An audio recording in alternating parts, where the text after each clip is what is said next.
Sveiki. Ar buvo gyvenime tau, kad tu pajutai, jog gyveni ne savo gyvenimą, tau kažkas kitas rašo tau scenarijų? Gal tėvai, gal tavo darbdavys ir tu jauties sukiesi rutinoje, taip judi, bet ne savo gyvenimą gyveni.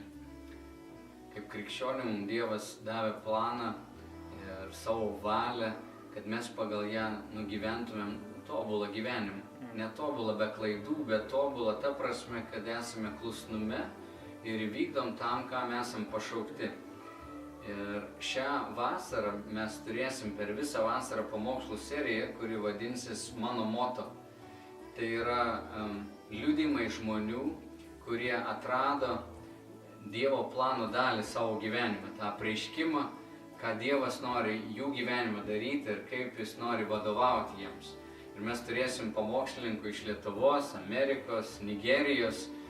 Žodžiu, turėsim nuostabių tokių liudijimų, pavyzdžių, kaip žmonės pavedė savo valią, atidavė savo gyvenimą Dievui ir kaip Dievas pravedė juos ir kaip juos laimino.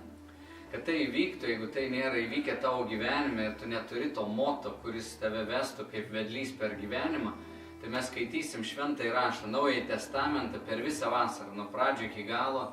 Ir Naujasis testamentas yra Dievo žodis, kuris tampa mums kaip kasdienė duona.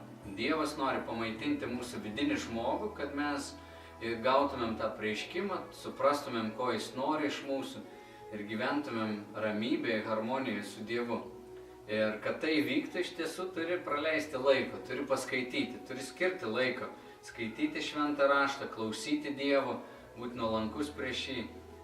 Ir tavo gyvenimas nebebus chaotiškas, kažkieno kitos scenarijus parašytas, bet Dievo valios vykdymas. To aš noriu visiems palinkėti ir tikiuosi, kad visi prisijungsit prie tos kelionės kaip bendruomenė ir mes visi kartu mokysimės per šią vasarą.